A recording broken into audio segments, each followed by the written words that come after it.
Bismillahirrahmanirrahim. Assalamualaikum warahmatullahi wabarakatuh.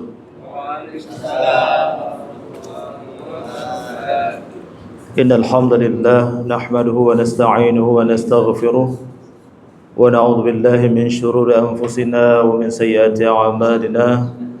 May yahdihillahu fala mudilla lahu wa may yudlilhu fala hadiya lahu.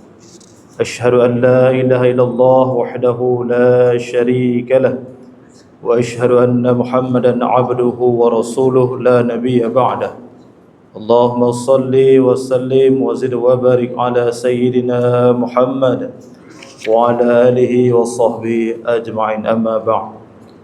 Puji dan syukur mari kita panjatkan kepada Allah Subhanahu wa taala yang telah memberikan kita kesehatan, kesempatan, nikmat iman dan Islam sehingga kita pada kesempatan sore yang berbahagia ini dapat menyisihkan waktu kita untuk mengikuti kajian Islam, kajian Sirah Nabawiyah. Mudah-mudahan menambah wawasan kita dan semakin meningkat iman dan takwa kita kepada Allah Subhanahu wa taala.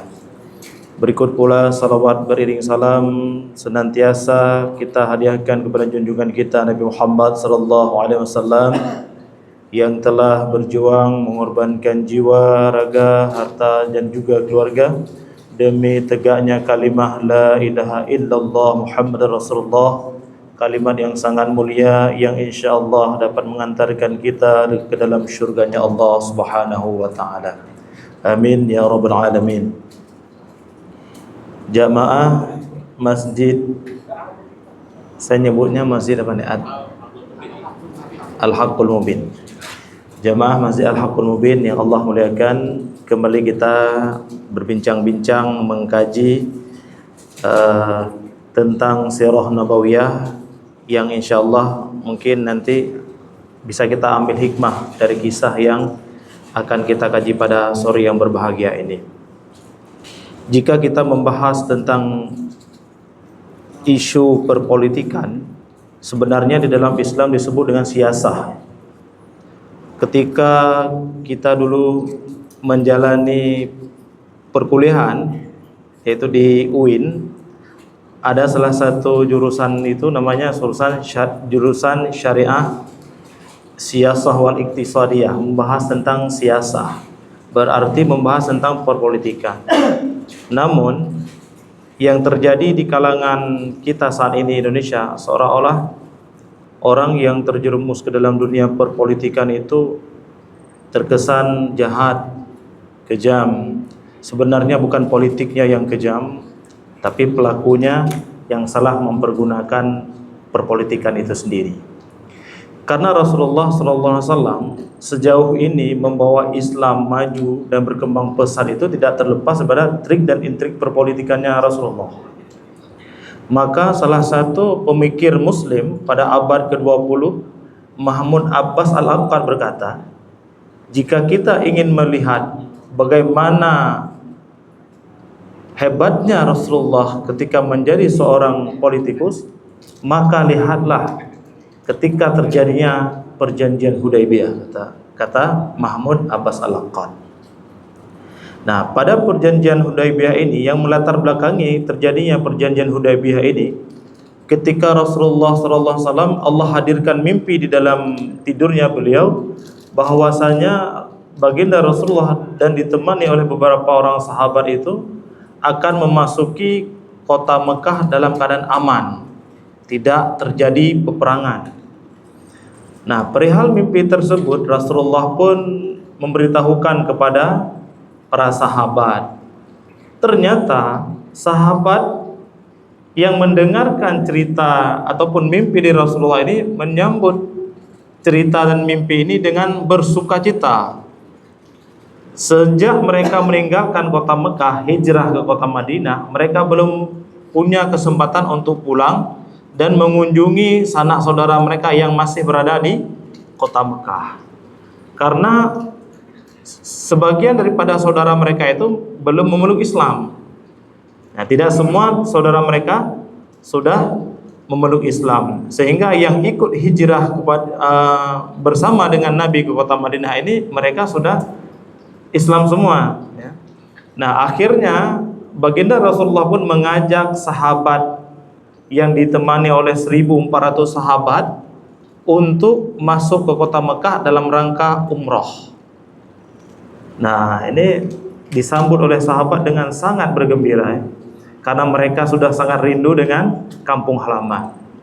Nah, akhirnya Rasulullah yang ditemani oleh 1.400 orang sahabat melakukan persiapan tanpa membawa alat perang, melakukan perjalanan menuju kota Mekah.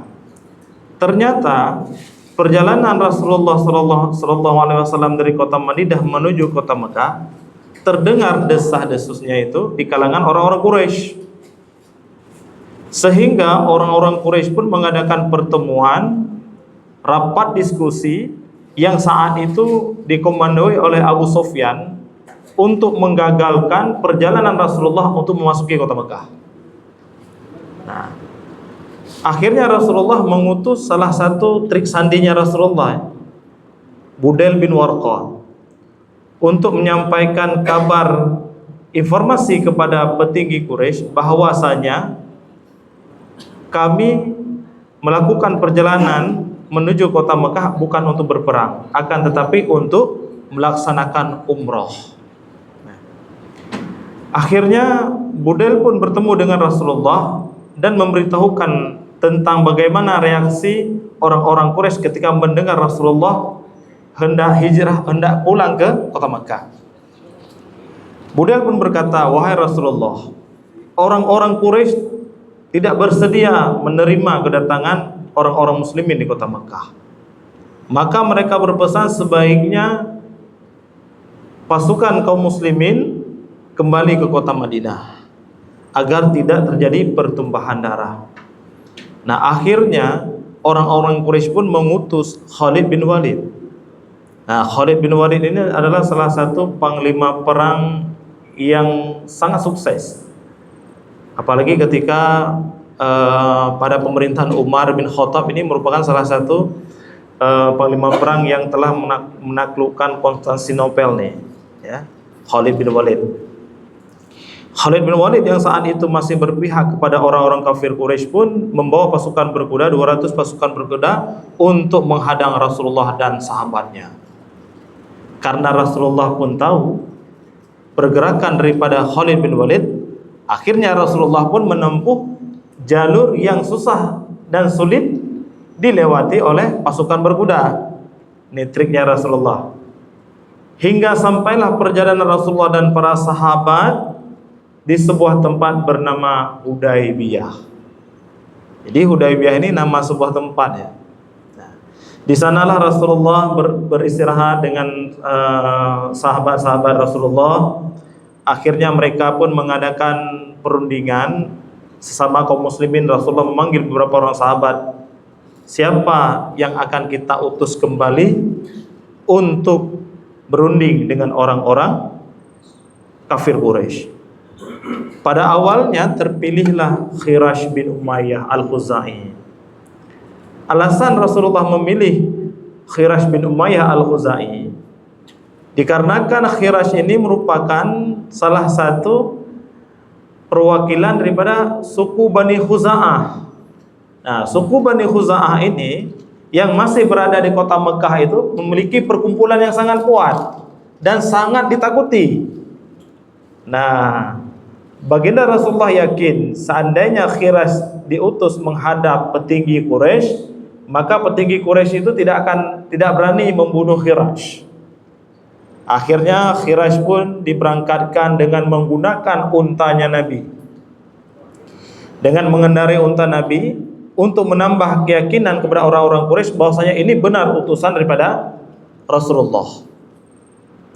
Jamaah yang Allah muliakan, sesampainya Khirash bin Umayyah di hadapan petinggi Quraisy, jangankan mereka mau membaca surat yang ditulis oleh Nabi, yang diantarkan oleh Khirash, unta Nabi saja disembelih oleh orang-orang Quraisy.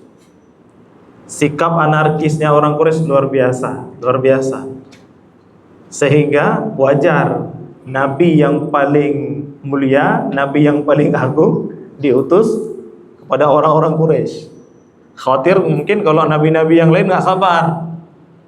langsung minta diturunkan bala, ya kan? Nah, maka diturunkannya Nabi Muhammad itu kepada suku yang paling kuat, yang paling keras, yang paling anarkis. Nah, kemudian ada sebagian daripada petinggi Quraisy hendak membunuh Khirash, dan ada sebagian yang melarang, jangan engkau bunuh Khirash bin Umayyah, karena khawatir kita nanti menambah musuh, karena suku Bani Khuza'ah ini sangat kuat perkumpulannya. Sedangkan kita sedang menghadapi orang-orang muslimin. Jika kita membunuh Khirash bin Umayyah, maka orang Bani Khuza'ah pun akan memerangi kita dan memusuhi kita. Akhirnya Khirash bin Umayyah pun dilepas dan dikembalikan kepada Rasulullah. Dan akhirnya Khirash pun menyampaikan berita bahwasanya untanya Rasulullah telah dibunuh, dan mereka meminta kepada Rasulullah Muhammad dan seluruh sahabat kembali ke Madinah, jangan melaksanakan umroh. Akhirnya kaum muslimin yang dirahmati Allah, Rasulullah pun hendak mengutus utusan kedua. Pada awalnya Rasulullah mengutus Umar bin Khattab. Akan tetapi sebagian sahabat melarang Rasulullah untuk mengutus Umar bin Khattab. Kenapa? Karena Umar bin Khattab ini sangat banyak musuhnya di kota Mekah.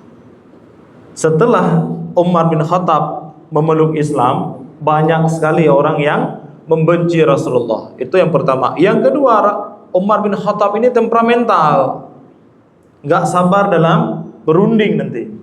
Akhirnya siasat Rasulullah, politiknya Rasulullah bisa kacau. Nah, akhirnya Rasulullah pun menunjuk Utsman bin Affan, yaitu menantu Rasulullah sendiri. Alasannya, Utsman bin Affan itu adalah salah satu orang yang sangat dikagumi kedermawanannya semenjak dia berada di kota Mekah, dan saudaranya itu sangat banyak disenangi oleh orang-orang Quraisy, dan sabar ketika menghadapi permasalahan. Akhirnya Utsman bin Affan pun pergi bertemu dengan petinggi Quraisy. Sesampainya Utsman di sana, Utsman diperlakukan dengan sangat baik.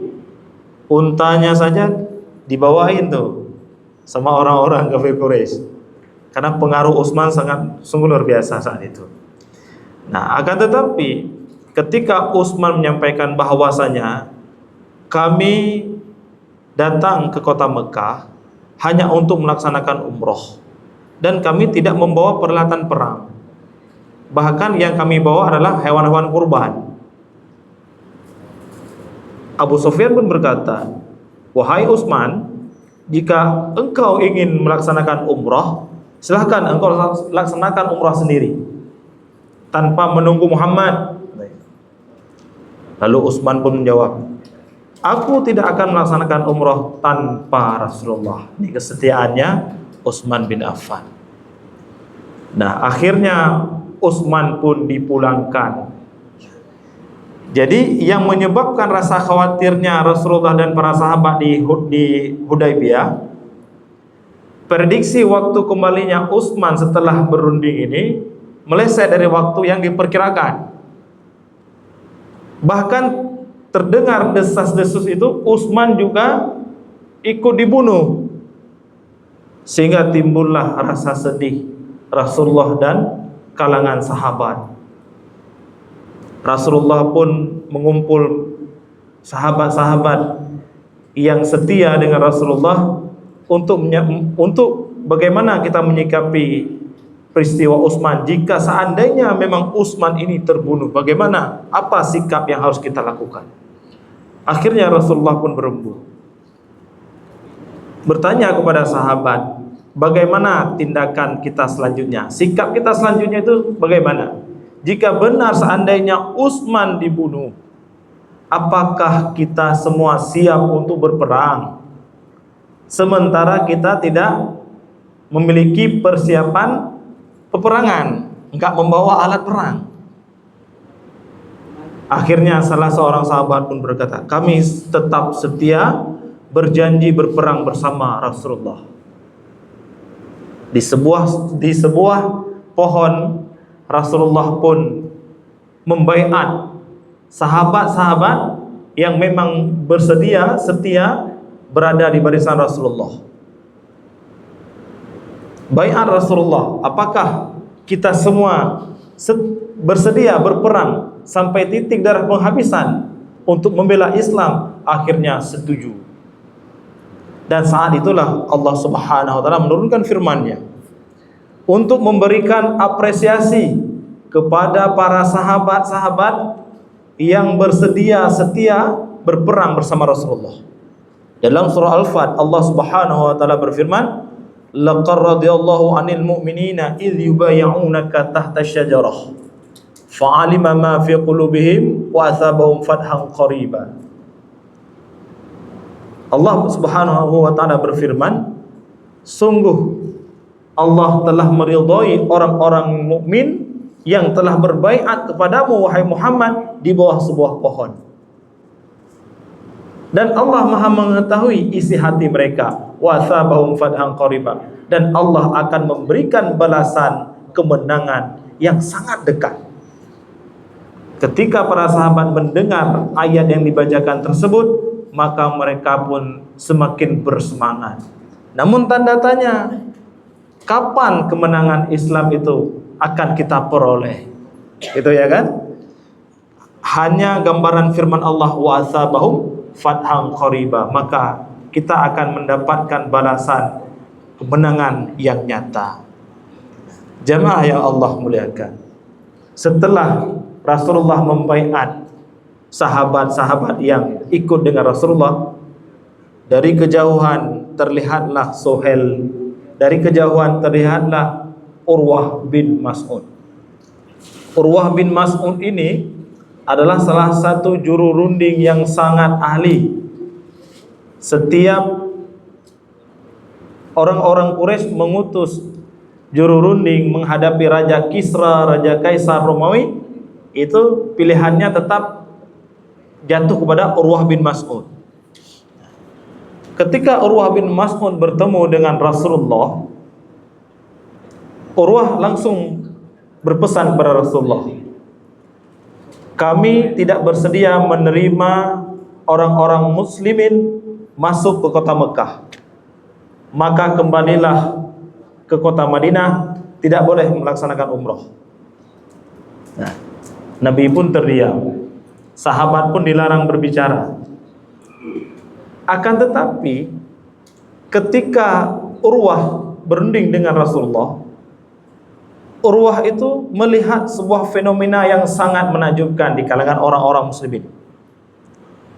Dia melihat orang-orang muslimin itu sangat mengagung-agungkan Rasulullah, sangat memuliakan Rasulullah. Rambut Rasulullah yang terjatuh pun mereka ambil, mereka simpan. Sisa air wuduknya Rasulullah pun mereka tampung, mereka ambil, mereka minum untuk memuliakan Rasulullah. Fenomena tersebut akhirnya Urwah bin Mas'ud ini menyampaikan kepada petinggi-petinggi Quraisy. Sesampainya Urwah bin Mas'ud bertemu dengan Abu Sufyan dan teman-teman lainnya, wahai Abu Sufyan, selama aku menjadi juru runding, bertemu dengan Raja Kisra, Raja Kaisar dan Romawi, aku tidak pernah melihat mereka diperlakukan sebagaimana sahabat Muhammad memperlakukan Muhammad. Menceritakan tentang takjubnya Urwah kepada sosok yang bernama Muhammad ini. Akhirnya petinggi Quraisy pun marah. Sepertinya kita salah ngirim utusan nih. Kita kirim utusan agar dia mengusir Muhammad, marah dia kembali untuk memuji-muji Muhammad. Nah, marah orang-orang Quraisy. Akhirnya mereka mengutuslah Suhail bin Amr. Ini yang lebih ahli lagi ini. Lebih ahli dibandingkan dengan Urwah bin Mas'ud. Bertemu Suhail dengan Rasulullah. Dari kejauhan Rasulullah melihat, sepertinya kita akan mendapatkan kemudahan. Kenapa ya Rasulullah? Sahabat bertanya. Karena yang datang berunding Suhail bin Amr. Rasulullah itu melihat situasi itu terkadang dari nama seseorang. Suhail itu berasal dari bahasa Arab sahel, kemudahan. Sepertinya kita akan mendapatkan kemudahan. Memang benar, nanti akan ada kemudahan yang terjadi antara Suhail dan Rasulullah. Nah, akhirnya bertemu Rasulullah dengan Suhail bin Amr ini. Suhail berkata kepada Nabi Muhammad, kami akan mengadakan perjanjian dengan orang-orang kaum muslimin, tapi poin-poin pentingnya itu nanti aku yang akan menyebutkannya. Jadi perjanjian yang dilakukan antara orang-orang kafir Quraisy yang dipimpin oleh Suhail, semua poin-poin pentingnya itu disebutkan oleh Suhail bin Amr. Bagaimana tanggapan Rasulullah? Baik, Rasulullah pun bersedia. Walaupun sebagian sahabat ikut kaget. Mengapa Rasulullah mau menerima ajakan daripada Suhail bin Amr ini? Akhirnya Rasulullah pun memerintahkan Ali untuk menulis surat perjanjian dengan mengawali kalimat Bismillahirrahmanirrahim. Terdengar oleh Suhail, Rasulullah mengucapkan kalimat Bismillahirrahmanirrahim. Perjanjian antara Suhail bin Amr dengan Rasulullah Muhammad SAW langsung dibantah. La a'rif hadza. Saya tidak paham kalimat Bismillahirrahmanirrahim. Hapus. Ganti dengan kalimat Bismikallahumma. Dengan kalimat tersebut, bagaimana reaksi Rasulullah?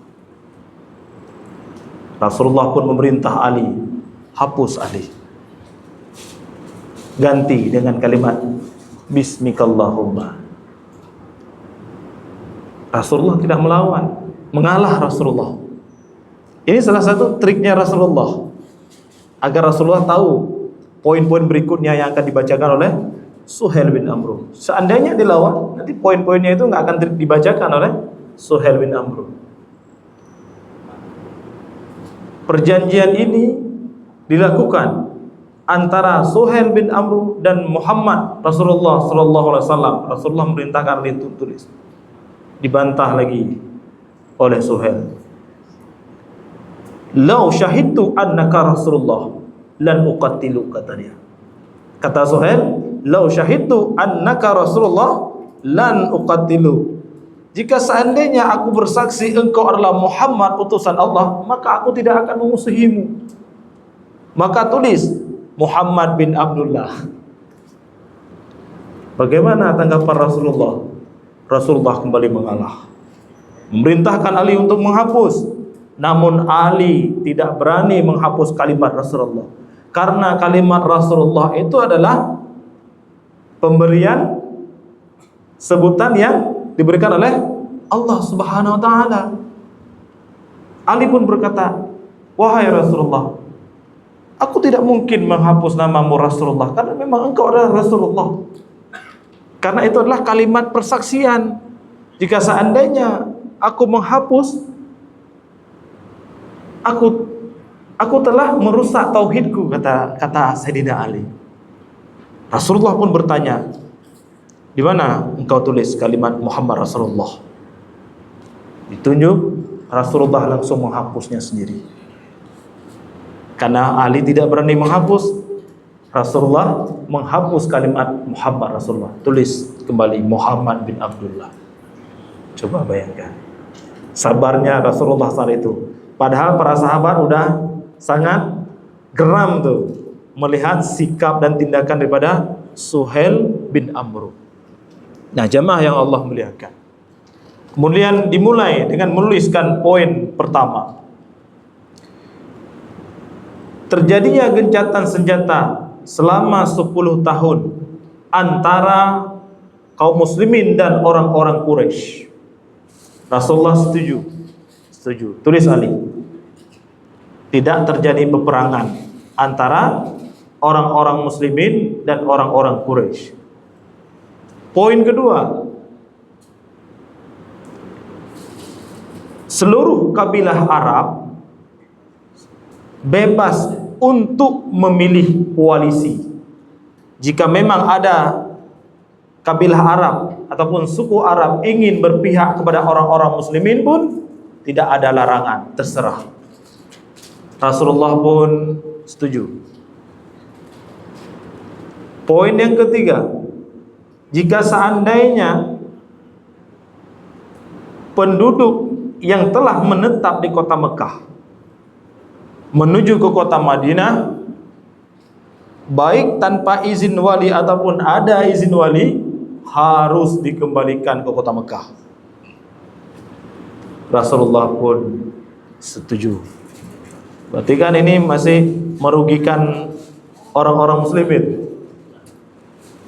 Poin yang keempat, apabila orang-orang Madinah menuju kota Mekah, baik izin wali ataupun tanpa izin wali, maka tidak boleh dikembalikan lagi.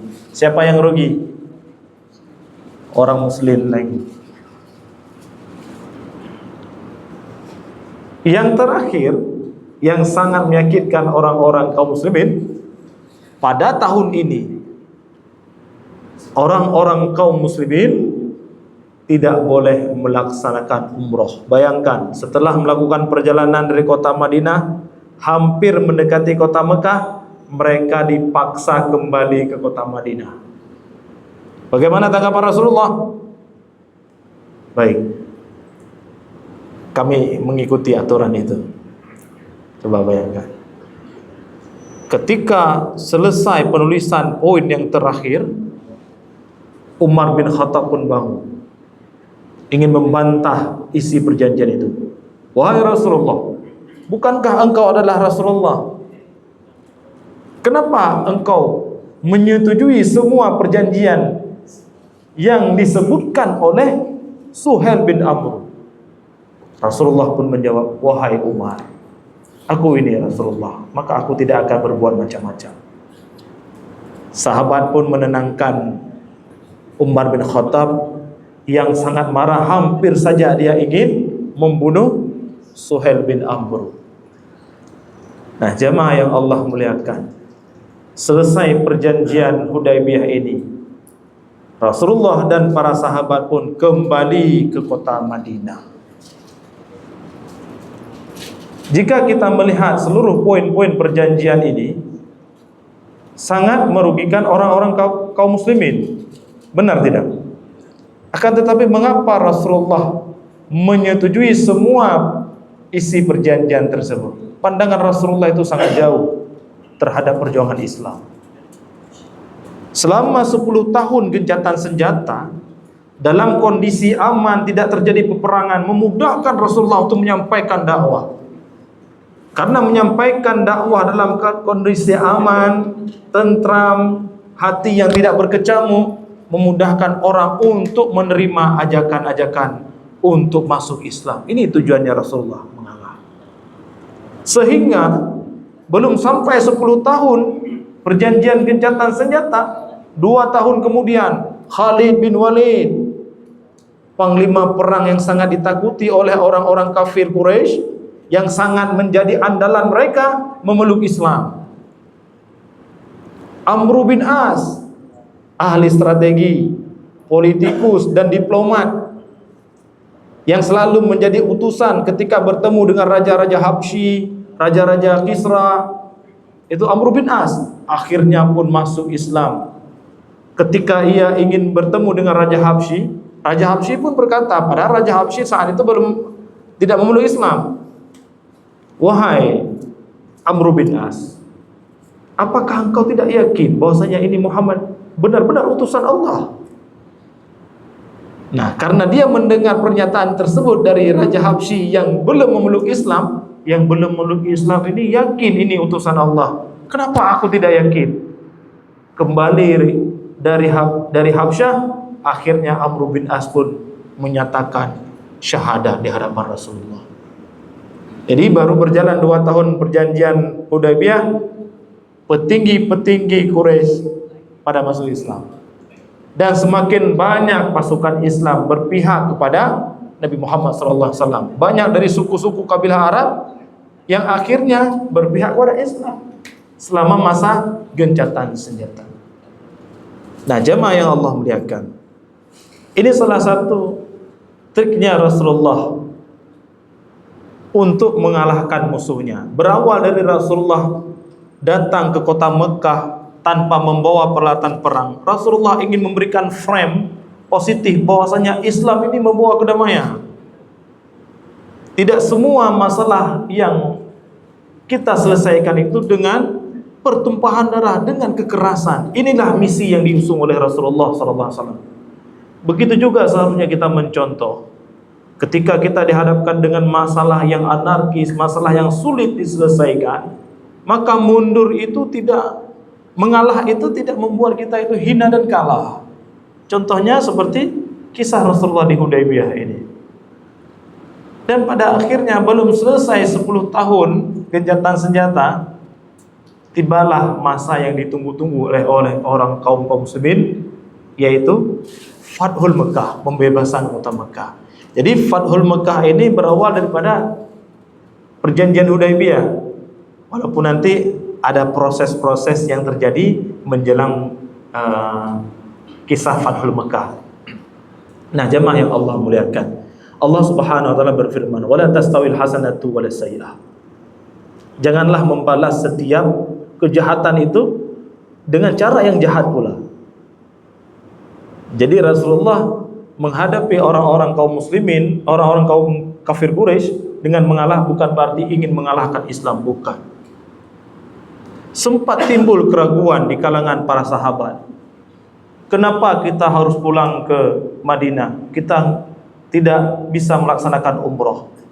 Bukankah Allah Subhanahu wa taala telah berfirman, "Laqad sadaqallahu rasulahu ru'ya bil haqq." Sungguh telah kami benarkan mimpi Rasulullah memasuki kota Mekah Al-Mukarramah dengan tenang, dengan rambut dicukur.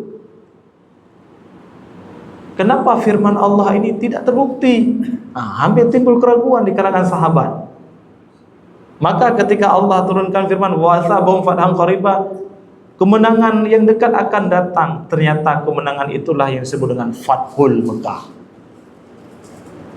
Ya, Fathul Mekah ini karena berkat kesabarannya Nabi. Sehingga ketika turunnya firman Allah, laqad sadaqallahu rasulahu ru'ya bil haqq, ternyata benar. Inilah janji Allah Subhanahu wa taala. Ketika Nabi menaklukkan kota Mekah, tidak ada satupun terjadi pertumpahan darah. Ketika Nabi telah mengepung kota Mekah, mengundang pamannya Abbas bin Abdul Muthalib untuk memeluk Islam, akhirnya Abbas pun mengajak Abu Sufyan masuk Islam. Ini singkat ceritanya tentang Fathul Mekah. Nanti di lain kesempatan kita bahas lagi tentang Fathul Mekah, karena kisah Fathul Mekah ini panjang ceritanya. Ada kisah-kisah pengkhianatan sahabat, ada kisah-kisah pengkhianatan sahabat terdekatnya Nabi, ada nanti. Nah, ketika terjadi Fathul Mekah, Rasulullah pun berkata kepada Abu Sufyan, berkata Abu Sufyan, lupakanlah apa yang pernah terjadi di antara kita. Ini kenapa? Untuk mengajak Abu Sufyan bahwasanya Islam itu cinta damai dan saling memaafkan. Sehingga saat itu Rasulullah masuk ke dalam kota Mekah, tidak ada terjadi pertumpahan darah. Semuanya menyerah dengan tulus dan ikhlas. Kenapa? Karena petingginya Abu Sufyan telah memeluk Islam.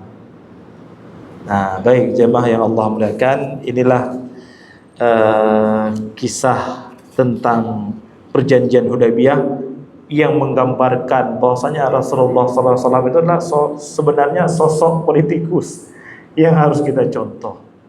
Tidak semua politikus seharusnya kita benci apabila mereka mengadopsi, mencontoh bagaimana cara Rasulullah SAW bersiasat. Siasat itu bukan untuk menjatuhkan orang lain, sebagaimana yang dicontohkan oleh Rasulullah SAW. Bahkan Suhail bin Amr saja yang berani menghina Rasulullah, Rasulullah biarkan dia kembali ke kota Mekah dalam keadaan sehat walafiat. Ini harus kita contohkan dan kita terapkan di dalam kehidupan kita sehari-hari. Ya, saya ingin sebenarnya membahas kembali tentang Fathul Mekah, tapi udah terlalu lama dan panjang ceritanya tentang kisah Fathul Mekah. Insyaallah kalau ada kesempatan akan kita bahas kembali.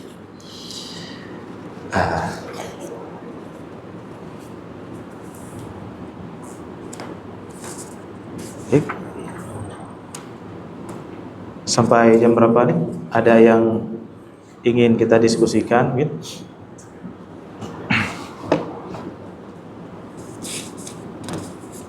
Biasanya sih materi setengah 6:05 lah biasanya.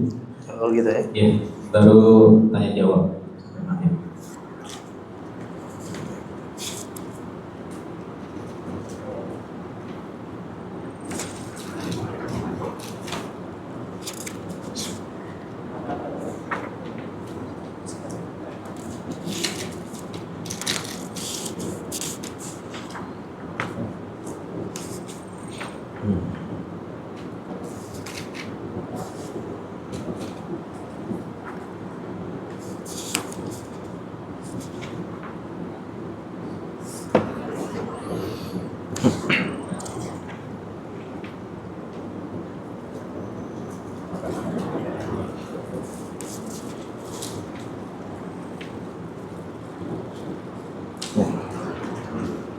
Di dalam surah Al-Fat, Allah Subhanahu wa taala berfirman, "Laqad sadaqallahu rasulahu ar-ru'ya bil haqq la tadkhulunna al-masjidal harama insyaallah aminin."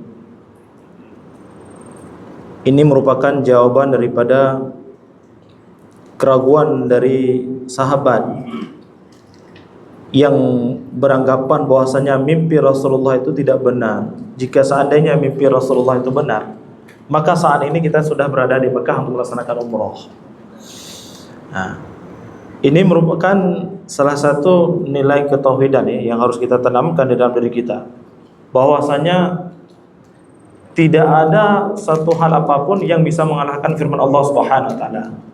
Dan pada akhirnya ketika Islam mampu menguasai kota Mekah, terjadinya pembebasan kota Mekah, turunlah firman laqad sadaqallahu rasulahu ru'ya bil haqq. Akhirnya sahabat pun merasa malu. Ternyata benar ya, kita akan mendapatkan kemenangan dan kita akan masuk ke dalam kota Mekah dalam keadaan kita melaksanakan umroh. Dalam ayat ini Allah Subhanahu wa taala berfirman, sungguh Allah akan membuktikan kepada Rasulnya tentang kebenaran mimpinya. Apa mimpinya? Akan memasuki kota Mekah, memasuki Masjidil Haram jika Allah menghendaki dalam keadaan aman, dengan mengunduli rambut kepala dan memendekkannya. Berarti dengan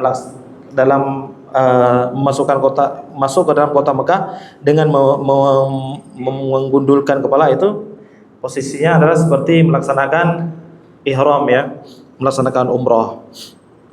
Nah, dari sini Allah Subhanahu wa taala ingin membuktikan kepada para sahabat yang saat itu telah ragu ketika Nabi Muhammad menyetujui perjanjian, poin-poin orang-orang muslimin wajib kembali ke kota Madinah pada tahun ini dan melaksanakan umrah pada tahun depan selama 3 hari. Tidak boleh melebihi daripada 3 hari. Akan tetapi para sahabat pun menyetujui. Nabi pun menyetujui, walaupun sebagian sahabat tidak menyetujuinya. Nah, jamaah yang Allah muliakan,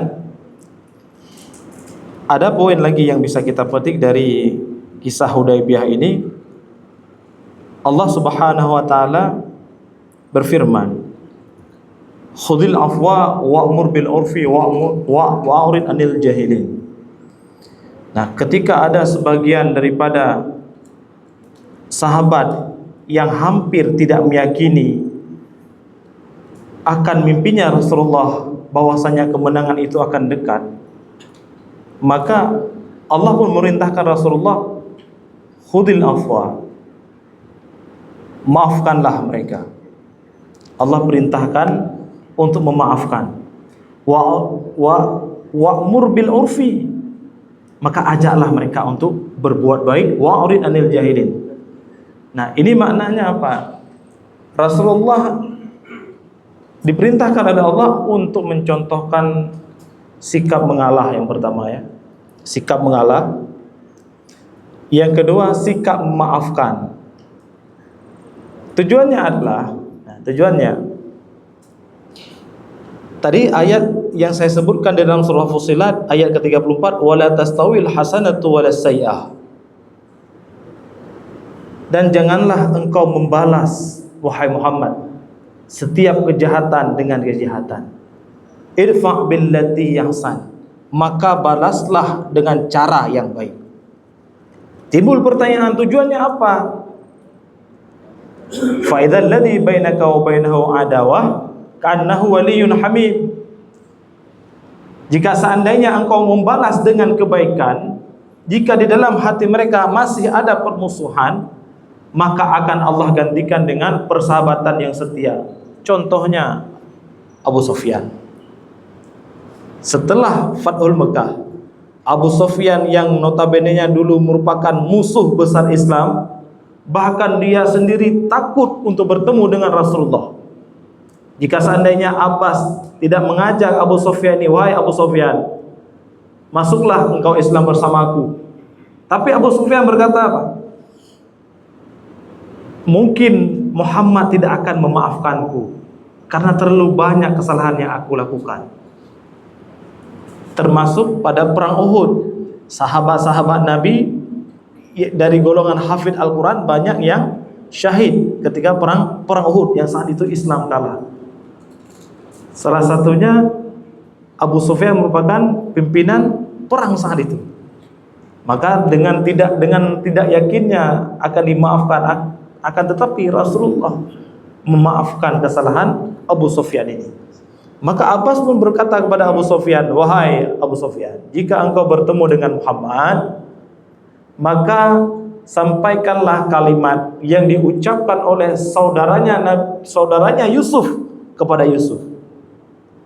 Nah, ketika Nabi Yusuf saat itu menjabat sebagai menteri di sebuah kerajaan, saudaranya Nabi Yusuf yang pernah menyakiti Nabi Yusuf, bahkan mencoba membunuh Nabi Yusuf ini, ketika bertemu dengan Nabi Yusuf, mereka berkata, sungguh Allah telah memberikan kelebihan kepadamu yang tidak diberikan kepada Nabi. Nah, akhirnya Abbas pun memberitahukan kepada Abu Sufyan, ucapkanlah kalimat tersebut, maka Muhammad pun akan memaafkan kau. Nah, akhirnya Abu Sufyan pun bertemu dengan Muhammad yang ditemani oleh Abbas yang terlebih dahulu masuk Islam. Abbas itu masuk Islam pasca Fathul Mekah. Ketika Rasulullah telah mengumpulkan 10.000 orang sahabat dan menghidupkan 10.000 obor, mengepung kota Mekah, saat itulah Abbas datang bertemu dengan Rasulullah dan mengucapkan kalimat syahadat.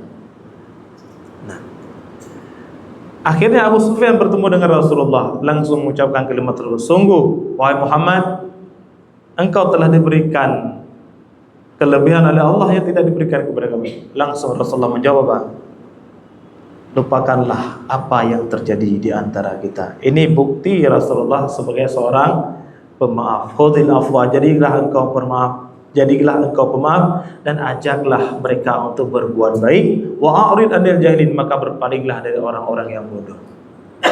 Namun untuk menjaga gengsinya Abu Sufyan, Rasulullah ini pernah diberitahukan oleh Abbas, wahai keponakanku Muhammad. Jadi Abbas ini kan paman daripada Nabi ya. Dikarenakan Abu Sufyan ini baru saja memeluk Islam, maka tolong engkau jaga marwahnya di hadapan orang-orang Quraisy. Tujuannya apa? Nabi ingin menjaga marwah dan dia tetap percaya diri. Itu tujuannya. Nah, jika dalam kehidupan kita sehari-hari ini kita melihat orang yang baru beranjak hijrah gitu ya, terkadang candaan-candaan kita itu membuat orang tersinggung. Baru hijrah nih, baru belajar Islam nih, baru belajar Al-Quran nih. Kalimat-kalimat seperti itu harus kita hindari. Dan ini dicontohkan oleh Rasulullah. Rasulullah pun memberikan pengumuman kepada seluruh orang-orang Mekah, wahai seluruh penduduk Mekah, masuklah kalian ke dalam rumah-rumah kalian semuanya. Seluruh kota Mekah telah kami kepung, dan barang siapa yang masuk berlindung ke dalam rumahnya Abu Sufyan, maka akan mendapatkan keamanan. Jadi Abu Sufyan pun merasa bangga, ternyata siapapun yang berlindung di rumahnya itu akan mendapatkan aman, dijamin aman. Nah, hal ini sering terjadi di dalam kehidupan kita. Ada terkadang seseorang itu ingin mendapatkan validasi, berikan validasi itu. Jangan pernah kita langsung, apa yang kita lakukan, perbuatan baik yang kita lakukan itu tidak boleh mengharapkan validasi, enggak boleh juga. Terkadang validasi yang kita berikan itu adalah untuk menjaga marwah seseorang. Kita puji seseorang dengan pujian, dan itu dilakukan oleh Rasulullah. Jadi ketika hal-hal itu kita terapkan di dalam kehidupan kita saat ini, yang paling utamanya itu tidak terjadi gesekan antara kita. Nah, dan ini dicontohkan oleh Rasulullah. Bahkan Rasulullah itu membangga-banggakan musuhnya, sehingga ketika Abu Sufyan telah masuk Islam, menjadi sahabat yang sangat setia. Seperti firman Allah, "Ka'annahu waliyyun hamim." Maka apabila engkau membalas kejahatan dengan kebaikan, akan Allah gantikan hati mereka dengan persahabatan yang setia. Dan ini terbukti dan terjadi antara Rasulullah dan Abu Sufyan. Kenal ya cerita kisah tentang Abu Sufyan ini? Akhirnya menjadi sahabat setianya Abu Sufyan. Abu Sufyan dengan Nabi Muhammad ini pernah berbincang-bincang tentang keturunan mereka. Umayyah, ya. Jadi Bani Umayyah itu asal usulnya itu dari keturunannya Abu Sufyan tuh. Yang nanti pada akhirnya terjadi pertumpahan darah antara keturunannya Abu Sufyan dan keturunannya Nabi Muhammad itu adalah ketika Khalifah Ali bin Abi Thalib. Ya, Hasan Hussein berperang dengan Yazid. Nah, itu keturunan daripada Abu Sufyan dan baginda Rasulullah SAW. Nah, jemaah yang Allah muliakan, mungkin hanya ini ya, kita cukupkan, udah 5:30. Ada yang ingin ditanyakan?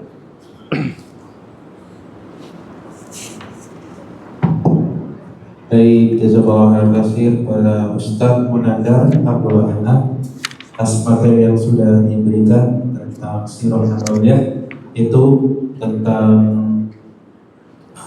peristiwa perjanjian Hudaybiyah, yang hikmahnya itu antara lain adalah sifat mengalah, sifat memaafkan. Jadi hikmahnya satu, dianggap di awal itu sebagian sahabat itu menganggapnya itu sesuatu yang merugikan, tetapi ternyata menjadi jalan menuju kemenangan besar dan pembebasan Mekah. Sehingga sampai hari ini umat Islam bisa pergi ke Mekah dalam rangka umroh, dalam rangka berhaji. Dan semoga kita semua Allah mudahkan, Allah mampukan kita juga untuk bisa umroh dan haji dan suci. Amin Allahumma amin. Selanjutnya bagi jamaah yang ingin bertanya, dipersilakan.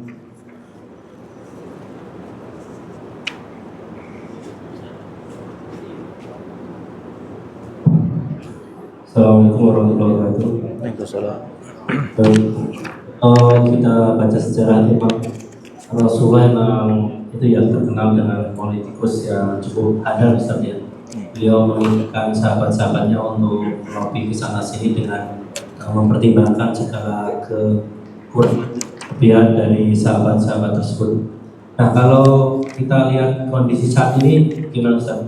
Jadi sebagian umat Islam, ini enggak semua ya, ada beberapa saudara-saudara kita yang Islam itu justru mengharamkan politik. Sedangkan Rasul sendiri mencontohkan seperti Ustaz bagaimana kiranya untuk politik zaman nanti dan mungkin sekarang Ustaz. Terima kasih.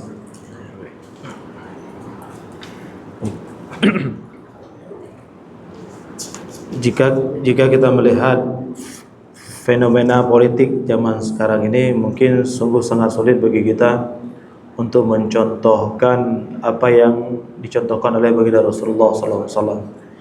Mungkin kalau kita tidak berbuat curang, maka kita tidak akan mendapatkan tempat di dunia perpolitikan.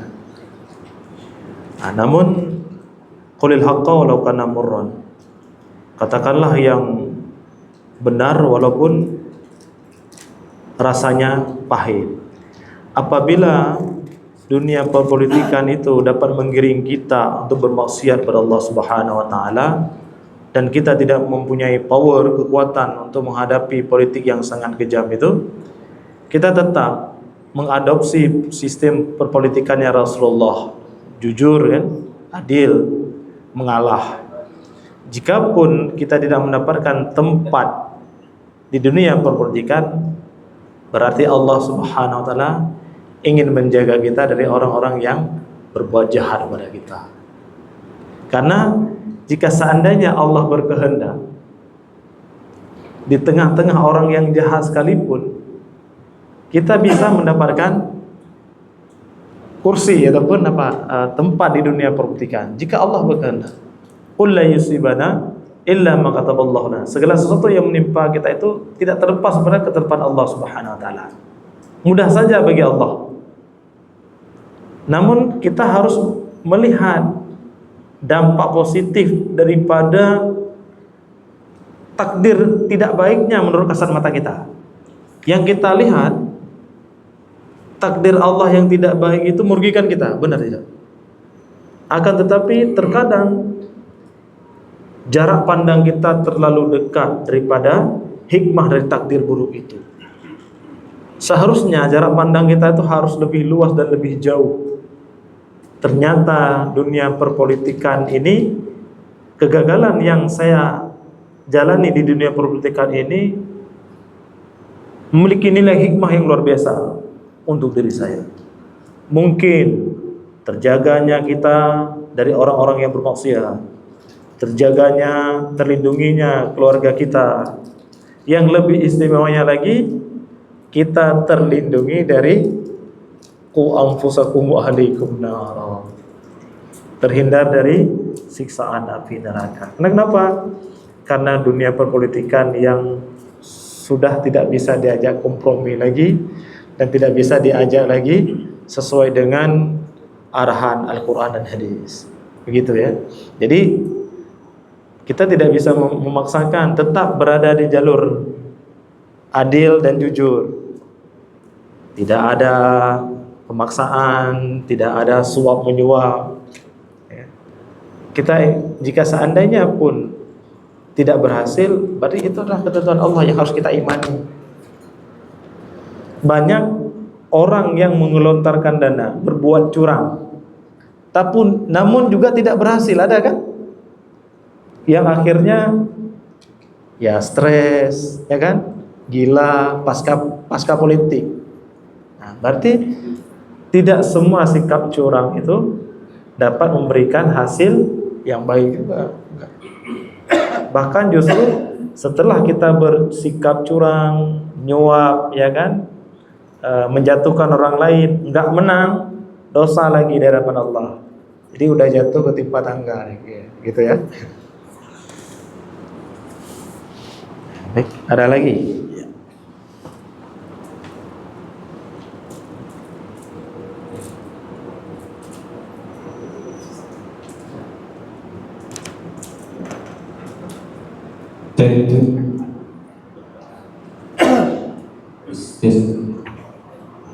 Izin bertanya Ustaz. Iya, baik. Kurun itu jarak dan perjanjian Hudaybiyah dengan Futuh Mekah itu berapa tahun? Kemudian apakah selama perjanjian Hudaybiyah itu Rasulullah SAW dan para sahabat tidak melaksanakan umrah? Jadi Fathul Mekah, kapan terjadi Fathul Mekah ya? Oh, jarak Hudaybiyah. Nah, terjadinya perjanjian Hudaybiyah itu pada tahun ke-6 Hijriah, tepatnya pada tahun 528 Masehi ya. Nah, selang 2 tahun setelah perjanjian Hudaybiyah terjadi Fathul Mekah. Karena pada tahun ke-7 itu Islam sudah mulai kuat. Nah, pada ini kita singgung tentang Fathul Mekah sedikit. Ya, jadi pada tahun ke-7 Hijriah setelah dikukuhkannya gencatan senjata itu dan perjanjian Hudaybiyah, maka memudahkan Islam untuk mengajak suku Arab lainnya untuk memeluk Islam, termasuk seperti yang kita ceritakan tadi, Khalid bin Walid, Amr bin As pun telah masuk Islam dan membela Islam. Nah, pada perjalanan tahun 7 Hijriah ke 8 Hijriah, Abu Sufyan melihat setelah perjanjian Hudaybiyah ini, yang awalnya yang kita harapkan adalah untuk merugikan orang-orang muslimin, justru merugikan kita. Karena kalau kita lihat dari peta, orang-orang yang berdagang dari luar Jazirah Arab ingin menuju kota Mekah itu, mereka itu melewati kota Madinah. Sementara orang-orang yang ingin berdagang ke kota Mekah pun terhenti di persimpangan jalan di kota Madinah. Abu Sufyan melihat ternyata perjanjian yang kita kukuhkan ini, gencatan senjata yang kita kukuhkan ini menambah kekuatannya orang-orang muslimin. Karena kita sudah sulit berinteraksi dengan orang-orang di luar Jazirah Arab. Dan akhirnya pun Abu Sufyan itu hendak membatalkan perjanjian ini, perjanjian Hudaybiyah ini. Berawal dari ketika Abu Sufyan mengizinkan Bani Bakar untuk berperang dengan Bani Khuza'ah. Padahal dalam gencatan senjata kan tidak boleh berperang. Akhirnya Bani Bakar pun membunuh sekutunya Rasulullah, Bani Khuza'ah. Kenapa Bani Khuza'ah itu berpihak pada Rasulullah? Karena salah satu pimpinan mereka, Khirash bin Umayyah, ini dari suku Bani Khuza'ah, yang tadi menjadi salah satu juru rundingnya Rasulullah. Rasulullah tahu telah terjadi pembunuhan Bani Bakar dengan Bani Khuza'ah, tapi Rasulullah bersikap pura-pura tidak tahu. Rasulullah membiarkannya. Padahal dalam hati Rasulullah, Abu Sufyan telah melanggar perjanjian Hudaybiyah. Telah melanggar perjanjian Hudaybiyah. Nah, akhirnya Rasulullah pun pulang ke rumah, berkata kepada Aisyah, "Ista'idduni lil qital," persiapkanlah aku untuk berperang. Tapi Rasulullah tidak memberitahukan kemana Rasulullah akan menyerang. Ini siasatnya Rasulullah. Istrinya sendiri dia tidak beritahukan. Sampai Abu Bakar datang bertemu dengan anaknya Aisyah. "Wahai Aisyah, Rasulullah mempersiapkan perang. Apakah ingin menyerang Bani Bakar?" "Aku tidak tahu," kata Aisyah. "Rasulullah hanya memintaku untuk mempersiapkan perang." Tuh bayangkan, kemana nih? Nggak ada yang tahu. Satu orang pun nggak ada yang tahu. Nah, akhirnya Rasulullah SAW pun bertemu dengan malaikat Jibril. Malaikat Jibril datang untuk memberitahukan kepada Rasulullah, "Wahai Rasulullah, perintahkanlah Sayyidina Ali untuk mencegat seorang wanita yang sedang membawa surat pemberitahuan kepada orang-orang Quraisy bahwasanya engkau akan menyerang kota Mekah."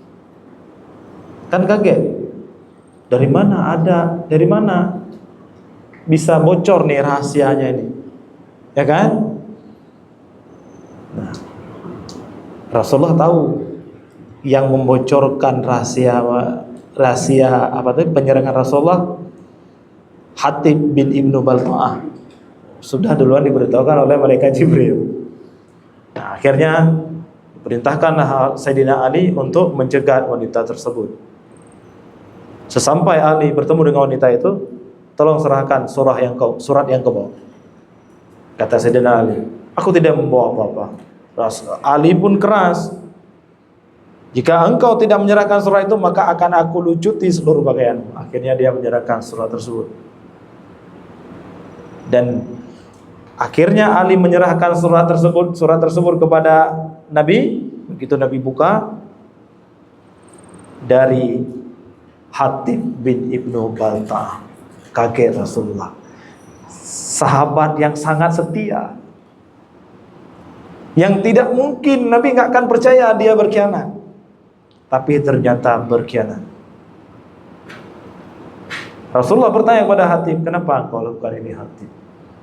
Karena Sayyidina Umar udah mulai narik pedang nih, ingin menebas. Dukni ya Rasulullah, izinkan aku ya Allah memenggal kepalanya. Dia minta izin kepada Rasulullah. Rasulullah melarang. Masih tenang Rasulullah, jangan. Rasulullah bertanya kepada Hatib, kenapa engkau melakukan ini? Wahai Rasulullah, aku hanya ingin memberikan sedikit kebaikanku kepada orang-orang Quraisy agar sanak familiku, keluargaku di sana terjamin keselamatannya. Ternyata Hatib bin Ibnu Baltah ini punya saudara, keluarganya itu di kota Mekah yang telah dijamin keselamatan oleh orang-orang Quraisy. Seandainya dia mendapatkan informasi, dia memberikan informasi, maka akan kami menjamin keamanannya. Maka dia berusaha untuk membocorkan rahasia penyerangan tersebut. Tapi alhamdulillah berhasil digagalkan. Nah, sebelumnya kenapa Rasulullah menyerang sebelum berakhirnya gencatan senjata? Karena Abu Sufyan melanggar perjanjian. Ketika Abu Sufyan telah merasa bersalah, datang ke kota Madinah, bertemu dengan Sayyidina Ali. Sayyidina Ali tidak mau menerima. Bertemu dengan Aisyah, Aisyah pun menolak. Bertemu dengan Abu Bakar, Abu Bakar pun tidak mau. Apalagi Nabi.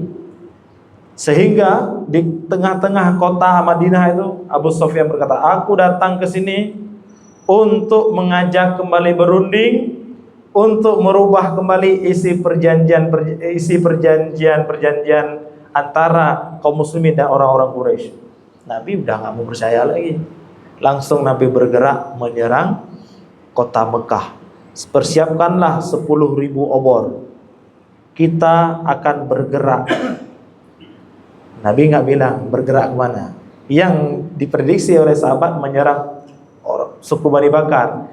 Nabi menempuh jarak, pertama menuju ke perkumpulannya Bani Bakar, akhirnya Nabi berubah arah menuju kota Mekah supaya tidak terbaca pergerakannya oleh orang-orang kafir Quraisy. Bayangkan di tengah malam 10.000 obor, orang-orang Quraisy saat itu sedang terlelap, tertidur. Nah, bertemu Nabi dengan Abbas. Setelah Abbas mengucapkan kalimat syahadat, beritahukanlah kepada Abu Sufyan bahwasanya seluruh kota Mekah telah terkepung. Nah, itu ya. Jadi tepatnya pada tahun ke-8 Hijrah, 2 tahun menjelang setelah perjanjian Hudaybiyah, terjadilah kisah Fathul Mekah. Tadi pertanyaan keduanya Pak? Tidak.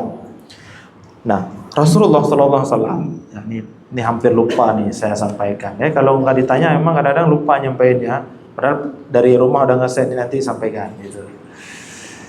Nah, setelah Rasulullah itu menaklukkan kota Mekah dan menghancurkan berhala-berhala, Rasulullah itu kembali ke Madinah. Tuh. Maknanya apa? Kita, walaupun kita sekarang berada di kota besar, ini kan kita proses hijrah kan? Banyak dari kita dulunya berada di kampung kan, ada dari Jawa, ada dari Medan ya kan.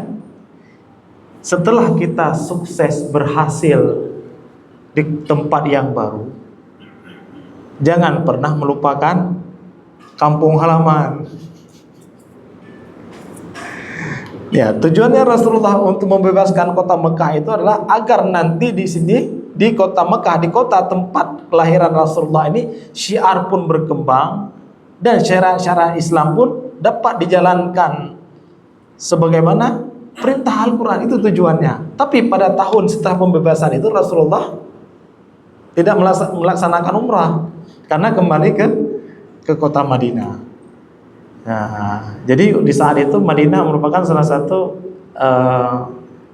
istilahnya kota, benar-benar kota madani ya, kota yang istilahnya berkembang pesat dari segi perdagangan. Itu karena Rasulullah SAW membangun kota Madinah. Tapi ketika Rasulullah telah sukses dengan kisahnya di kota Madinah, beliau tidak merupakan kota Mekah, dan akhirnya perlahan-lahan Islam mulai berkembang dan Rasulullah pun kembali ke kota Mekah. Itu. Jadi setelah Fathul Mekah itu tidak terjadi umrah. Rasulullah kembali dulu ke kota Madinah. Tahun berikutnya baru Rasulullah melaksanakan umrah dengan sahabat. Gitu ya.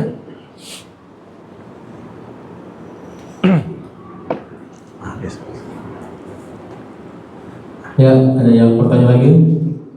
Coba. Satu lagi, dua lagi, silakan.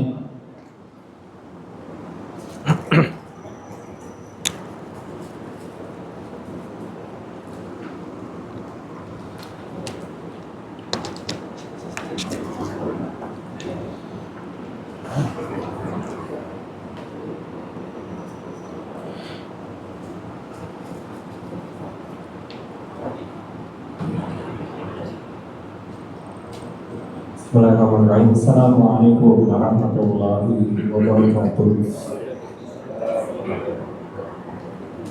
Rasulullah SAW berpolitik bersama. Lalu bagaimana sikap kita ketika pemilu Indonesia itu dalam memilih pemimpin mulia seperti yang Rasulullah ajarkan dan pemimpin dan berpolitik berikan sunnahnya. Assalamualaikum warahmatullahi wabarakatuh. Bagaimana cara kita menyikapi pemilu ya, tentang pilkada ya. Nah, memilih pemimpin ini merupakan sebuah kewajiban bagi kita ya. Karena ati'u Allah wa ati'u Rasul wa ulil amri minkum. Kalau kita hanya percaya kepada Allah, percaya kepada Rasul, terus pemimpin yang kita pilih, siapa yang akan memimpin kita, begitu kan? Nah, cuman permasalahannya adalah sangat susah sekarang ini kita untuk memilih pemimpin yang adil, yang jujur. Tapi pada kenyataannya kita sebagai masyarakat, sebagai penduduk yang taat, mungkin kita punya sebuah keyakinan dengan jalan mungkin beristiqarah. Contohnya ya, ini kalau saya jawab nanti membandingkan antara pemimpin. Contohnya pemilu yang lalu, mungkin kita tahu siapa seharusnya yang yakin dalam hati kita, kita pilih. Saya yakin Allah tetap menghadirkan sosok-sosok yang adil, walaupun pada akhirnya kalah. Mungkin itu salah satu tujuannya adalah untuk menyelamatkan sikap kita. Kita tahu si A jujur, adil, ya kan? Dengan sikap-sikap yang ditunjukkan selama ini. Ya. Namun walaupun nanti di dalam perjalanannya menjadi seorang pemimpin itu berubah, itu hal yang memang sangat sering terjadi. Akan tetapi tidak pernah dicontohkan oleh Rasulullah. Rasulullah itu sampai menjadi pemimpin dunia, pemimpin Islam, pemimpin sebesar Rasulullah pun, ketika dia menjadi seorang pemimpin, tetap akhlaknya tidak berubah. Dan itu ditujukan ketika Fathul Mekah juga tuh. Ada sahabat, seorang sahabat yang takjub dengan Rasulullah. Dari kejauhan dia melihat Rasulullah kagum. Tapi Rasulullah memanggilnya, wahai fulan, mendekatlah engkau. Jangan segan. Rasulullah meminta kepada sahabat itu jangan segan kepada beliau. karena aku adalah seorang anak dari seorang ibu yang juga makan ikan asin. Rasulullah itu tetap, walaupun dia sudah menjadi seorang pemimpin, tapi memposisikan dirinya ini adalah juga dari golongan yang rendah. Tujuannya apa? Agar bawahannya, agar orang-orang yang dipimpinnya tidak terlalu mengagung-agungkan, mengelu-elukan Rasulullah, sehingga rusaklah tauhidnya mereka. Begitu kan? Nah, setiap pemilu saya melihat Allah menghadirkan sosok-sosok yang dapat meyakini hati kita untuk kita pilih, walaupun pada hakikatnya itu kalah. Ketika yang kita yakini benar itu kalah, bukan berarti Allah tidak sayang kepada dia. Justru mungkin Allah sayang kepada orang tersebut untuk menyelamatkan orang tersebut dari maksiat dan kejahatan ataupun ketidakadilan yang akan dia perbuat. Karena pada hakikatnya manusia itu, harta, tahta, dan wanita ini dapat merubah perilaku dan akhlak seseorang. Kenapa? Karena Indonesia ini mengadopsi pemikirannya seperti pemikirannya Adolf Hitler, Niccolo Machiavelli. Pernah dengar nama Niccolo Machiavelli? Pernah? Niccolo Machiavelli itu adalah salah seorang politikus dan diplomat asal Italia, dan dia berargumen, jika engkau ingin menjadi penguasa, maka pisahkanlah nilai-nilai kekuasaan itu dengan nilai-nilai moral. Jadi ketika kita berkuasa, nilai moral itu jangan dipakai. Itu Niccolo Machiavelli, sehingga diadopsi oleh beberapa orang pimpinan dunia seperti Adolf Hitler, ya kan? Terus yang dari Italia itu Joseph Stalin, Uni Soviet. Akan tetapi ketika mereka mengadopsi hal tersebut sehingga menghalalkan yang haram, seperti yang tidak searah, sejalan pemikiran, maka disingkirkan. Itu berdasarkan dengan pemikirannya Niccolo Machiavelli. Mereka mengadopsi pemikiran tersebut. Jadi sehingga mereka mendapatkan kesuksesan dalam memimpin dengan memisahkan nilai moral. Jadi nilai moral harus dipisahkan dengan kepemimpinan agar kepemimpinan kita sukses. Maka diadopsi oleh Adolf Hitler. Saat itu Uni Soviet maju, Jerman maju, Joseph Stalin maju, tapi endingnya itu Allah tidak ridho. Akhirnya ya mereka meninggal dalam keadaan tidak normal, ya kan? Akhir dan endingnya itu tidak baik. Nah, jadi ketika kita nanti dihadapkan dengan pemilu, kita memiliki kewajiban untuk memilih. Ya, syaratnya istiqoroh terlebih dahulu. Insyaallah Allah akan menunjukkan siapa yang kita yakini. Jangan sampai nggak pilih. Nah, jangan sampai tidak pilih. Ini terkait dengan pimpinan negara ya. Nah, kalau kayak misalnya DPR, nah, itu nanti mungkin ya sikapnya mubah ya. Boleh pilih, boleh tidak. Kalau pemimpin ini harus kita pilih. Karena kenapa? Kalau kita tidak memilih, karena sebenarnya pemilu ini adalah kita sedang berperang dengan orang-orang yang jahat. Kalau kita tidak memilih, berarti kita telah mengalah dengan orang-orang jahat.